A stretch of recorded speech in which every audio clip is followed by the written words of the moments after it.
Hello friends, welcome back to another video. I know it's been a while, but yes, your girl is here. On today's menu, I'll be baking up some sweet potato pudding you'll absolutely love. Let's jump right in. So here I have a large sweet potato and a coconut. This is about 3.5 pounds of sweet potato. You might not typically always find a big one, but whatever you have, you're going to go ahead and peel it up and work with it. So I'm just going to go ahead and peel this up and cut it into some smaller pieces. That way it's easier to handle because this is a huge sweet potato. Now that's done, here I have a bowl with some water and I'm going to go ahead, cut these into small pieces, add it to my water and allow it to not oxidize as much. But if it does, that's okay because sweet potato tends to do that. And the water also helps to keep it moist because we'll be grating today. And of course, if you don't want a grater, you could go ahead, pop this in your blender, your food processor, whatever makes life easier for you. But I like the texture I get from grating, so we'll be grating mine today, all right? And of course, I went ahead and break and juice my coconut. I reserve a piece to add to my potatoes for a nice texture.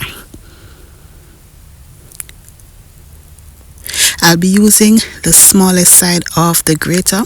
This definitely took a while, but guess what? It was so worth it. The texture is on point, just like my grandma used to make. And yeah, it took a little bit of energy, but it was worth it because you'll be eating a delicious piece of pudding once it's done. Here am I grating my piece of coconut just to add a little bit of texture and extra flavor to my sweet potato pudding. So now that's done, I'm going to transfer to my mixing bowl. It was easier for me to grate on a flat surface because I was doing that much potato, but that's fine. You could go ahead and grate it in your bowl directly if you have a big enough bowl that can hold your grater.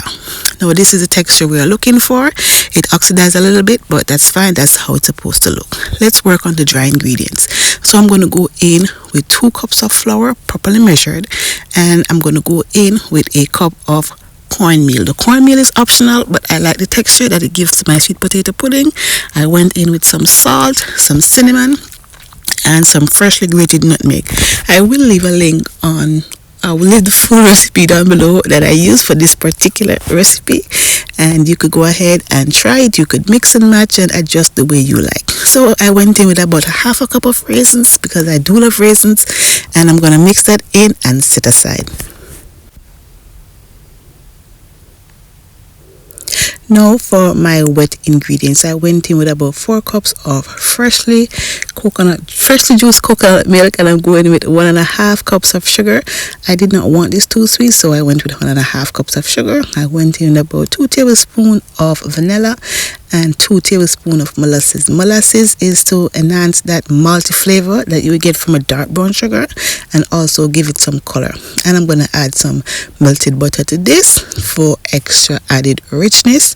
And it was smelling good at this point, really good, and it's not yet done. So I'm going to mix well, and I'm going to go ahead and reserve a cup of this custard mixture for the top of my pudding once it's halfway baked. So I'm just going to go ahead and combine all the ingredients, the dry and the wet, and mix thoroughly to combine, creating a nice, smooth, soft, that consistency that we're looking for. You cannot really overmix the pudding, so you just want to mix well and incorporate everything until everything is fully combined.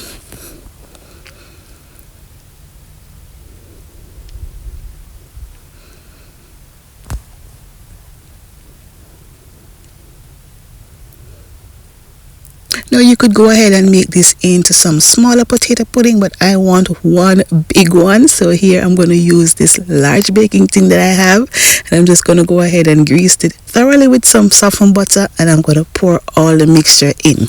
Whatever size you put in, that's what you're going to get. It's not going to rise or anything, so whatever you put in, that's what you're going to get out. So I am leveling off the top, and I'm going to place this in my 350-degree oven for about an hour before I add the soft top.